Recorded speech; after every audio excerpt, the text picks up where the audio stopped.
오늘 우리에게 주시는 하나님의 말씀은 출애굽기 15장 22절로 26절의 말씀입니다. 오늘 본문은 좀 짧습니다. 출애굽기 15장 22절부터 26절 함께 제가 한 절 여러분 한 절 교독합니다. 모세가 홍해에서 이스라엘을 인도하며 그들이 나와서 수르 광야로 들어가서 거기서 사흘 길을 걸었으나 물을 얻지 못하고 바다에 이르렀더니 그곳에 있어서 얻지 못하였으므로 그 이름을 마라가 하였더라. 백성이 모세에게 원망하여 이르되 우리가 무엇을 마실까 하며 모세가 여호와께 부르짖었더니 여호와께서 그에게 한 나무를 가르치시니 그 나무에 던지니 물이 달리었더라. 거기서 여호와께서 그들을 위하여 벚꽃과 유래를 정하시고 그들을 시험하실세.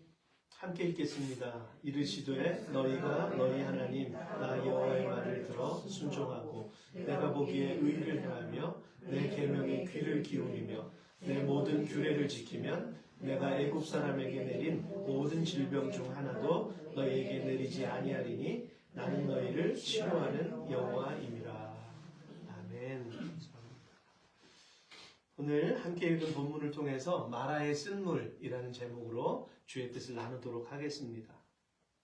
선교사님 중에 허드슨 테일러라고 하는 중국 선교에 굉장히 큰 영향을 미친 선교사님이 계세요.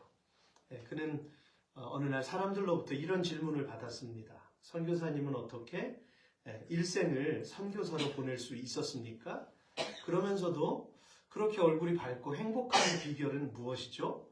라는 질문을 받았다고 해요. 그런데 선교사님이 이렇게 대답을 했습니다. 제 헌신과 행복의 비결은 하루를 어떻게 시작하느냐에 달려 있습니다. 연주자는 음악이 시작되기 전에 악기를 튜닝하게 되는데 만약 연주회가 다 끝나고 악기를 튜닝한다면 그것이 어떤 연주를 할 수 있겠습니까? 그건 어리석은 사람이겠죠. 저는 아침에 일어나면 하나님의 뜻과 맞추는 일부터 시작을 합니다. 그러면 인생의 기쁨과 활력이 넘치죠. 이렇게 대답을 했다고 합니다. 이 허드슨 테일러 선교사님은 앞머리를 삭발을 하고 뒷머리를 따고 그들의 옷을 입었고 그들의 음식을 먹었고 그들이 자는 집에서 똑같이 잠을 잤고 그래서 그 현지인들하고 똑같은 삶을 살았다고 해요. 얼마나 속으로는 불편한 게 많았겠습니까? 그죠? 그런데 그것보다는 하나님 사랑하는 게 더 커서 그것보다는 영혼을 향한 열정이 너무 뜨거워서 이 모든 것들은 초기와 같이 하나님 앞에 버리고 일관된 삶으로 그가 이 선교 사역을 마칠 때까지 그렇게 살았다라고 하는 것입니다. 하나님의 풍성하신 사랑과 그분의 계획, 그분의 인도하심을 철저히 믿었고 순종했기 때문이었죠. 출애굽기 14장에서는 이스라엘 백성들이 애굽 땅을 탈출할 때에 긴박했던 상황을 묘사했는데요. 그들의 커다란 장애물이었던 그 홍해를 가르고 거기에 길을 내셨고 이스라엘 백성들은 그 물기둥을 보면서 신기했을 거예요. 그리고 그 땅을 건너갔습니다. 여러분, 홍해 바다는 영적인 의미에서 세례를 의미합니다. 물로 받는 그 물세례를 의미해요. 죄로부터의, 그러니까 애굽 땅은 죄악의 땅이었습니다. 그곳에서 죄악에 쩔어 있었던 우상 숭배에 묶여 있었던 그 영혼들이 하나님께서 끄집어내셔서 그 물 가운데를 지나게 하심으로 이제 너희는 구별된 백성이 되는 것이다. 나의 택한 백성이 되는 것이다. 라고 인쳐주시는 것과 같은 것이죠. 그러므로 미리암은 출애굽기 15장 19절에서 이렇게 그의 구원을 노래했습니다. 바로의 말과 병거와 마병이 함께 바다에 들어가매 여호와께서 바닷물로 그들 위에 되돌려 흐르게 하셨으나 이스라엘 자손은 바다 가운데에서 마른 땅으로 지나간지라. 아멘. 얼마나 멋집니까? 어떤 이들은 거기에 파묻혀서 죽임을 당하는데 어떤 사람들은 똑같은 환경을 지나면서 구원함을 얻는다는 거예요. 너무나 놀랍지 않습니까? 도저히 내 능력으로는 구원받을 수 없는 이 홍해의 절망 앞에, 즉 임박한 죽음의 절망 앞에서 이스라엘 백성들은 무력할 수밖에 없었어요. 두려워 떨 수밖에 없었습니다. 그런데 순간 눈앞에 놀라운 기적이 일어났다라고 하는 거죠. 그렇게 기세가 등등했던 병거와 마병들이, 그 애굽왕과 그 병졸들이 오히려 물 뒤에서 수장당하는 그러한 하나님의 능력을 죽어가면서 경험했을 거예요. 아, 우리가 실수했구나. 우리가 하나님을 무시했구나. 전능하신 하나님이었구나. 욥기 5장 9절에서 엘리바스가 그 비탄에 젖어 있는 욥에게 이렇게 이야기했습니다. 하나님은 헤아릴 수 없이 큰 일을 행하시며 기이한 일을 셀 수 없이 행하시나니. 그렇습니다. 우리가 하나님의 뜻과 계획을, 그리고 그의 능력을 어떻게 측량할 수 있을까요? 여러분들 앞에 놓여져 있는 그 절망이라고 하는 것들, 여러분 앞에 놓여져 있는 장애물들은 하나님이 보실 때 극히 작은 것이고 극히 일부분인 것입니다. 이 20절 말씀에 아론의 누이 미리암이 손에 소고를 들고, 소고는 작은 북입니다. 춤을 추며 그 구원의 기쁨을 찬양하기 시작했어요. 누가 시켜서 한 것이 아니라. 이것을 본 이스라엘의 모든 여인들도 그를 따라 나오며 소고를 잡고 춤을 추기 시작합니다. 우리 같이 읽겠습니다. 미리암이 그들에게 화답하여 이르되 너희는 여호와를 찬송하라. 그는 높고 영화로우시며 말과 그 탄 자를 바다에 던지셨음이로다 하였더라. 아멘. 이것이 바로 우리가 하나님께 드리는 찬양인 것입니다. 여러분 찬양할 때 기쁘십니까? 네. 여러분 될 수 있으면 하나님을 향해 두 손을 높이 들고 내 가슴에 손을 얹고 눈을 감고 기뻐 뛰며 그렇게 하나님을 찬양하실 수 있기를 축복합니다. 우리가 이 미리암의 심정을 가지고 찬양을 해야 돼요. 사실은. 네. 우리 예배가 그런 기쁨의 축제가 되어야 합니다. 네. 물론 기도할 때는 가슴을 끌어안고 죽어가는 영혼들을 위해 최선을 다해 눈물을 흘려 기도해야 하겠지만 우리가 하나님 앞에 경배자로 설 때에는 그렇게 우리는 하나님을 예배해야 합니다. 그러므로 이스라엘 백성들의 마음은 온통 그 구원에 대한 감격과 감동으로 술렁였어요. 그리고 건너가서 얻을 땅에 대한 기대감으로 잔뜩 부풀어 있었습니다. 그런데 사흘길을 걸어갔거든요. 사흘길을 걸어가고 물 웅덩이 앞에 섭니다. 수루 광야였는데요. 처음엔 물을 얻을 수 있겠지라고 생각을 했어요. 그런데 하루, 이틀, 3일 물을 찾을 수가 없는 거예요. 오아시스가 나오지 않습니다. 그래서 간신히 사흘째가 되어서 마라라는 곳에 도착을 했는데 물이 있었어요. 그런데 그 물은 썩은 물, 마실 수 없는 물이었습니다. 그 의미가 쓰고 괴로운, 모진 고통, 이러한 뜻이 담겨져 있습니다. 그래서 사람들은 그 물을 먹다가 토하고 쓰러져 가고 모세를 원망하기 시작합니다. 여러분, 여기서 우리는 이스라엘 백성들이 경험한 그 구원에 대한 감정적인 체험이 고작 며칠 갔다고요? 3일밖에는 갈 수 없었다라고 하는 거예요. 우리의 감정적인 건 그렇습니다. 그래서 우리가 훈련해야 되고 사순절을 지나며 묵상해야 되고 하나님이 원하시는 성숙한 분량에 이르도록 우리가 나아가야 합니다. 인생을 한번 돌아보세요. 여러분들이 살아왔던 인생을 돌아보면 좋은 날이 많았습니까? 고통스러운 날이 많았습니까? 솔직하게. 네, 반반입니까? 네. 저는 이렇게 하나님의 사역을 하면서 처음에는 결혼하기 전에 또 총각 전도사, 강도사 시절에는 막 그냥 열정으로 막 나갔어요. 근데 가정이 생기고 또 더 깊이 하나님의 사역을 하다 보니까 웬걸요? 예상치 못했던 그러한 고통과 환난들이 너무 많은 거예요. 하나님이 그걸 준비하고 계셨어요. 훈련에 그 도가니로 막 집어넣으실 때 그때 비로소 하나님의 사역은 이런 것이구나. 하나님과 가까워지기 위해서는 이 연단의 과정을 꼭 통과해야 되는구나 라고 이렇게 배우고 깨닫게 되었습니다. 감정적인 것은 이렇게 짧아요. 첫사랑은 참으로 뜨겁기 마련이지만 금방 타오른 불길은 쉽게 꺼져버리기 마련입니다. 우리를 향하신 하나님의 사랑과 계획을 온전히 이해하지 못하면 원망할 수밖에 없어요. 그것이 우리 연약한 인생인 것입니다. 그러므로 성숙한 그리스도인은 감정적인 것에 치우치는 것이 아니라 주 예수 그리스도의 영원하신 사랑을 신뢰하며 나아가는 것입니다.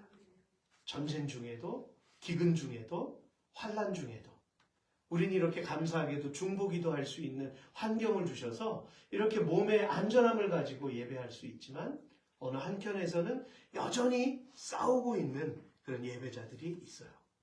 중국이 그렇게 다른 나라를 집어삼키려고 하고 전쟁 준비를 하고 막 그러고 있는 상황 가운데서도 그 지하교회 예배자들은 여전히 남아서 씨름하고 있어요. 교회를 불태우고 코로나 기간 동안에 별걸 다 했잖아요, 중국이. 그죠? 십자가 끌어내리고 포크레인 가지고 교회 무너뜨리고 조금만 교회가 성장하려고 하면 다 해산시켜버리고 지금도 여전히 그런 예배자들이 있어요. 아프리카에는 말할 필요도 없고요. 전쟁이 있습니다. 여러분, 그 한 사람의 욕심을 채우기 위해서 수많은 생명들이 죽어가잖아요. 그런데 예수 그리스도께서는 그 한 영혼을 위해서 이 땅에 십자가를 지려고 오셨어요.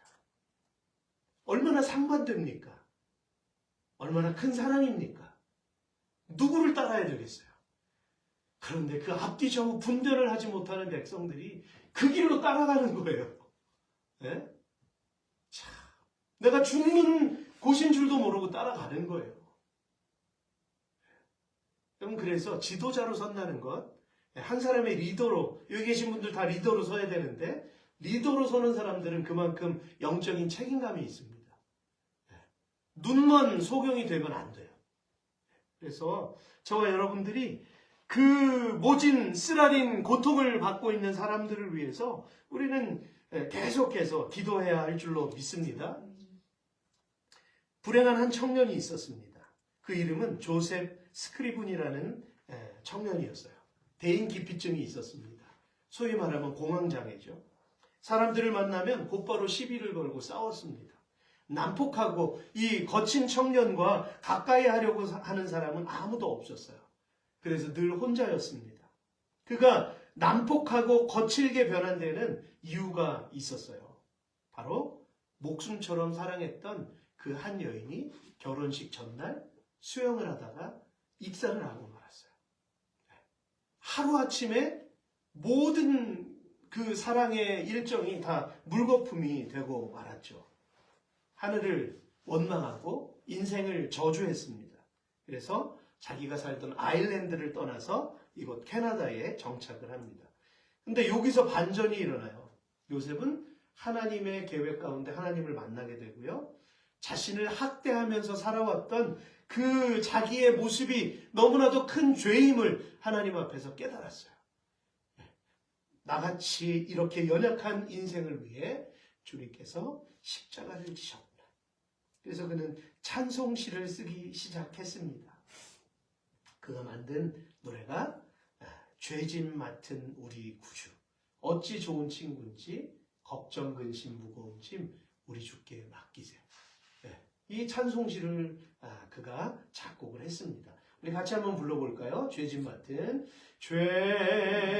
맡은 우리 구주, 어찌 좋은 친구인지 걱정 근심 무거운 짐 우리 주께 맡기세. 주께 고함 없는 고로 복을 받지 못하네.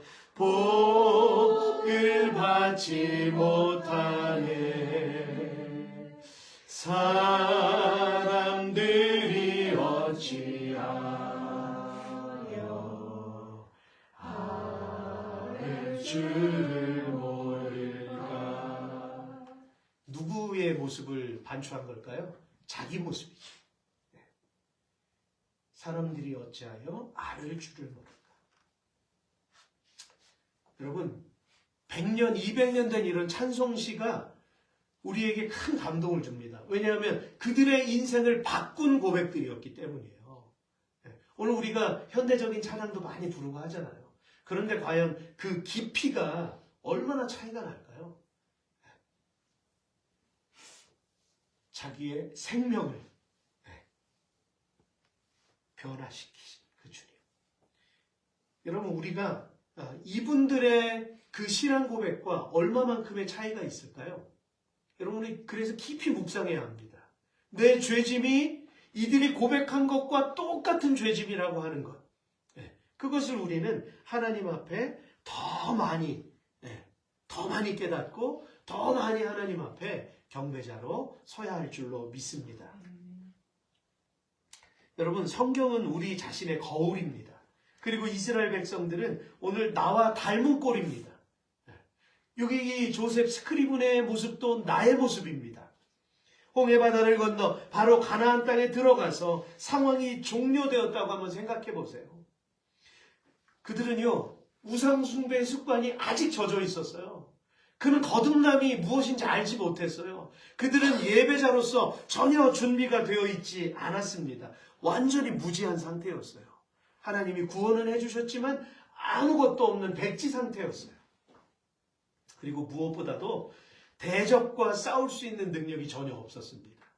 그러니까 아말렉과 싸울 때 그 믿음의 모범을 모세가 보여주잖아요. 손을 높이 들고 하나님께 기도합니다. 옆에서는 자기는 기도할 수 없지만 같이 그 모세의 손을 같이 들어주면서 기도했을 때 여호수아는 전진해서 그 모든 대적들을 물리치지 않습니까? 그것도 훈련의 과정이죠. 하나님께서 싸우게 하신. 지팡이밖에 없었잖아요. 이스라엘 백성들이 뭐가 있었겠어요? 싸울 군대적인 그런 모습이 아니잖아요. 그런데 싸워서 이깁니다. 군대와 싸워서. 하나님이 함께 하심으로 이러한 환난을 하나님의 훈련의 장으로 이제 반전시키며 나아가는 그들의 모습이었던 것이죠. 하나님께서는 40년의 시간을 그냥 주신 게 아닙니다. 물론 그들이 하나님을 원망해서 3일이면 들어갈 수 있는 가나안 땅을 40년을 돌리셨던 그 저변에는 그들에게 향한 징벌도 있었지만 예배자로서 그 율례들을 하나하나 가르쳐 주시잖아요. 준비시켜 주시는 그러한 과정임을 우리는 잊지 말아야 합니다.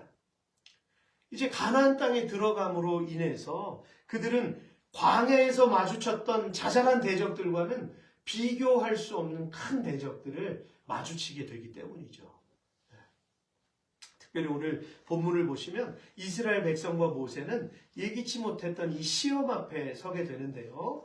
24절, 25절 말씀 함께 읽겠습니다. 시작. 백성이 모세에게 원망하여 이르되 우리가 무엇을 마실까 하며 모세가 여호와께 부르짖었더니 여호와께서 그에게 한 나무를 가르치시니 그가 물에 던지니 물이 달게 되었더라. 거기서 여호와께서 그들을 위하여 법도와 율례를 정하시고 그들을 시험하실세.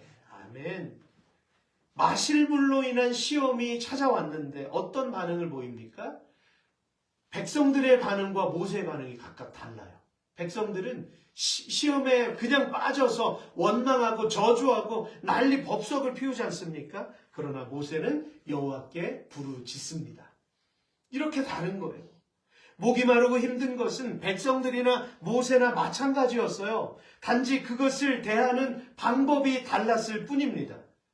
응답을 누가 받았습니까? 하나님께 부르짖었던 모세의 응답이 있었다라고 하는 겁니다. 하나님께서 모세에게 응답해 주셨어요. 혹시 여러분 앞에 마라의 쓴물이 놓여져 있지 않습니까? 도저히 견딜 수 없고 마실 수 없는 물이 흐르고 있지 않느냐는 것입니다. 우리는 하나님께서 전혀 뜻밖의 방법으로 역사하시는 것을 보게 되었는데요. 여호와께서 그에게 한 나무를 가리키시니 그가 물에 던지니 물이 달게 되었더라. 아멘. 사람의 상식으로는 도저히 정화시킬 수 없는 상태의 썩은 물을 어떻게 정화를 시키냔 말이에요. 우리는 상상도 할 수 없는 일이 일어나는 겁니다, 지금. 그분이 누구십니까? 하나님은 말씀으로 천지를 창조하신 분입니다. 뭐 요즘에 유신진화론, 제가 작년 여름에 그 설교했는데 뭐 유신진화론 해가지고 교묘하게 믿음을 자꾸만 희석시키고 바꿔나가는 이론과 사상들이 교회 안으로 들어와 있어요. 하나님은 말씀으로 천지를 창조하신 분이에요. 근데 뭐 몇십만 년 막 이렇게 얘기하는 거예요. 성경의 역사가 이 성경의 아담부터 아브라함, 다윗 쭉 해서 계산을 해보면 6,000년 혹은 뭐 조금 더 하면 6,000년 안 또 7,000년 그 사이 이 인생의 역사가 이렇게 되는 거예요. 근데 사람들은 자꾸 인간적인 생각, 방법, 과학 이런 걸로 자꾸만 추론을 하고 하다 보니까 뭐 몇십만 년 전 하나님은 그것과 상관되잖아요. 하나님은 말씀으로 천지를 창조하셨어요. 전능하신 하나님이 빛이 있으라 하니까 빛이 있었음에 그 하나님의 말씀을 우리의 작은 이성으로 어떻게 해석을 하겠어요? 하물며 이런 작은 시험의 그 능력이시겠습니까?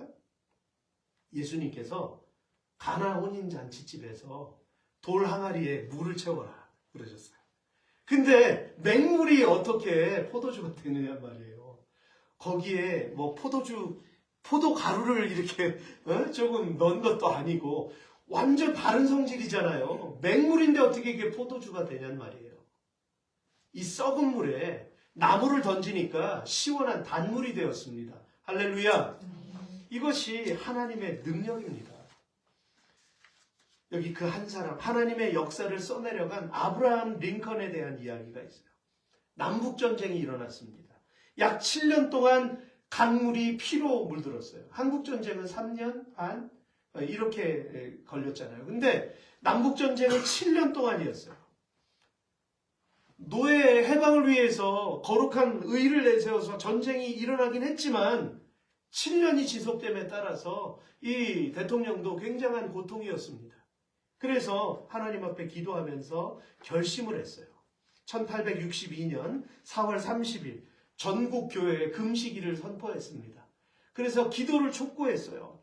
유명한 연설, 2대 연설 중에 하나인 그 연설문 중간에 이런 말이 나옵니다. 미국의 비극을 종식시킬 수 있는 길은 오직 우리가 하나님께로 돌아가는 길뿐입니다. 이 비극의 원인은 너나 나나 할 것 없이 하나님을 떠난 데 있습니다. 이 나라, 이 백성.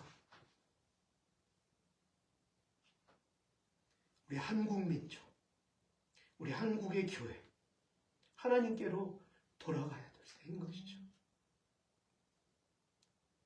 영적인 사람들이 돼야 되는데 왜 자꾸만 인간적인 해석을 하고 자꾸만 당파 싸움을 하고 이론을 주장하고 교회 안에서 하나님의 뜻보다는 정말 사람의 그러한 감정에 휩싸여서 주의 종들마저도 비난하고 하나님께서 과연 이 땅을 어떻게 보실까요? 하나님이 이러한 국난을 우리에게 왜 주신 것일까요? 교회에서 정치 얘기하지 말라고요? 어떤 분들은 그런 얘기를 합니다. 정치 얘기가 아니잖아요. 그죠? 나라의 국난인데. 여러분, 공산주의는 교회와 상극입니다. 지금 중국에서 아까 제가 말씀드렸잖아요. 십자가 다 철거시키고 믿는 이들 핍박하고 감옥에 가두고 대한민국이 공산주의가 되면 이 나라가 그렇게 되는데 어떻게 많은 그 크리스찬이라고 하는 사람들이 왜 그 길을 선택하는지 모르겠어요. 그리고 그들의 눈에는 무지하게 보이고 맹목적인 사람들처럼 보이고 마치 무엇을 조장하는 것이냐 이렇게 상황을 끌어가는 이 어둠의 그러한 도전들이 있다라고 하는 것입니다. 보세요. 이 링컨 대통령도 이런 결단을 했잖아요. 나라가 위기 가운데 있었을 때. 얼마나 많은 공격을 받았는 줄 아세요? 나중에 링컨 대통령은 암살당하잖아요. 그러나 그들의 역사 가운데 가장 위대한 대통령으로 손꼽을 때 누구를 이야기합니까? 링컨 대통령을 이야기하잖아요. 그런데 이런 역사를 모르니까 자꾸만 사람의 말에 휘둘리는 이러한 인생의 모습을 우리가 볼 수 있다라고 하는 것이죠. 원인을 어떤 대상에게 돌리지 않았습니다. 내 모습을 본 거예요. 하나님, 우리의 잘못입니다. 우리 교회의 죄악입니다. 하나님, 우리가 사랑하지 못했습니다. 하나님, 우리가 용납하지 않고 끌어안지 못했습니다. 자기 자신을 돌아보고 하나님 앞에 기도하기 시작했을 때 그 전쟁이 종식이 되었던 것입니다. 이사야서 58장 6절에 나의 기뻐하는 금식은 흉악의 결박을 풀어주며 멍에의 줄을 끊어주며 압제당하는 자를 자유케 하며 모든 멍에를 꺾는 것이 아니겠느냐. 하나님께서 우리 인생에게 원하시는 것은 결단입니다. 크리스찬의 안에 가지고 있어야 될 믿음은 결단하는 믿음이에요. 세상에 젖어서 흘러가는 믿음이 아니라, 타협하는 것이 아니라, 너도 좋고 나도 좋고 세상의 모든 모습들을 다 그냥 맹목적으로 포용하는 것이 크리스찬이 아닙니다. 선과 악을 구별해내는 게 크리스찬이고, 잘못된 것이 있으면 얘기해야 되는 것이 크리스찬이에요. 근데 사람들이 잘못 알고 있어요. 교회가 잘못 알고 있어요. 진리가 아닌 것에는 타협하면 안 됩니다. 죄의 길에 같이 친구가 돼서는 안 되는 거예요. 우리 초기 선교사님들이 이 땅에 순교의 피를 흘리면서 교회를 세웠던 그 순수했던 열정이 자꾸만 희석이 되는 거예요. 못 위를 걸어가고 죽창에 찔려서 죽고, 교회 안에 성도들을 다 가두고 교회 문을 닫고서 불질러버리고, 이것이 공산주의자들이 했던 그런 일들이에요. 그런데 지금 우리에게 이러한 축복의 은혜가 삼천리 반도에 이렇게 흘러넘치는데, 이것을 굳이 어둠의 세력에 갖다 바치려고 하는 건 뭡니까? 정말 어리석은 거잖아요. 이 어리석은 것을, 이 어리석은 생각들을 가지고 있는 이유는 자기 욕심 때문이거든요. 그 몇몇 사람들의 욕심 때문에 지금 우크라이나에서도 계속 죽어가잖아요. 지금 인류의 역사가 지금 20년, 30년 전과는 너무나 판이하게 다른 세상이 되어버렸습니다. 세상 곳곳에 아우성입니다. 그런데 여전히 영적인 전쟁이 있고요. 여전히 교회는 부흥하고 있습니다. 그래서 우리가 지금 이렇게 기도하는 것이 올바른 선택이라고 하는 것. 어쩔 때는 다수가 자꾸만 그렇게 가려고 하니까 내가 생각하다 보면 내가 너무 좀 심하게 생각하고 있는 건 아닌가. 그런 생각을 할 때도 있잖아요. 그죠? 왜 저들과 내가 다르지? 왜 내게는 계속 의구심이 있을까? 라는 생각을 가지고 있을 때 우리는 말씀 앞에 서야 될 줄로 믿습니다. 말씀을 읽으면 하나님께서 오늘 내가 헤쳐나갈 수 있는 지혜를 주시지 않겠습니까? 말씀을 맺겠습니다. 오늘 우리에게 주신 본문의 말씀엔 면면이 예수 그리스도를 통한 구원의 예표가 드러나고 있습니다. 이스라엘이 홍해를 건너 사흘 길을 걸었던 것처럼 예수님께서는 죽음의 3일을 지내셔야만 했습니다. 이스라엘 백성들이 마라의 쓴물 앞에서 괴로워했을 때 그 썩은 물의 모든 독소를 제거하시고 맑은 생명샘물로 만드신 이는 예수 그리스도이십니다. 이것은 예수 그리스도의 예표예요. 그 썩은 물 가운데 왜 나무를 던졌겠습니까? 그것은 십자가를 의미하는 거예요. 그 십자가로 죽을 수밖에 없었던, 썩은 물을 마시고 토하고 죽을 수밖에 없었던 인생들에게 그 마른 나뭇가지 하나를 통해서 사람들이 생명을 얻고 구원을 얻었다라고 하는 것입니다. 그래서요, 이 구원의 역사는 구약에서부터 사건 하나하나를 통해서 계속 예수 그리스도와 연결이 되어 있어요. 오늘 사순절을 지나면서 왜 그 물에 나무를 던졌을까? 우리는 이런 궁금증을 가지고 섰을 때, 그렇구나, 그것이 십자가구나, 그것이 예수 그리스도이시구나 라는 것을 우리에게 깨닫게 해주시는 것이죠. 사랑하는 성도 여러분, 오늘 본문의 말씀을 통해서 우리가 기억해야 할 것은 그분은 여호와 라파의 하나님이십니다. 치료의 하나님이십니다. 죽을 수밖에 없는 절망의 구덩이에서 건지실 수 있는 이는 오직 예수 그리스도 한 분밖에 없다는 사실 믿으시기 바랍니다. 26절을 함께 읽겠습니다. 시작. 가라사대 너희가 너희 하나님 나 여호와의 말을 들어 순종하고 내가 보기에 의를 행하며 내 계명에 귀를 기울이며 내 모든 규례를 지키면 내가 애굽 사람에게 내린 모든 질병 중 하나도 너희에게 내리지 아니하리니 나는 너희를 치료하는 여호와임이라. 아멘.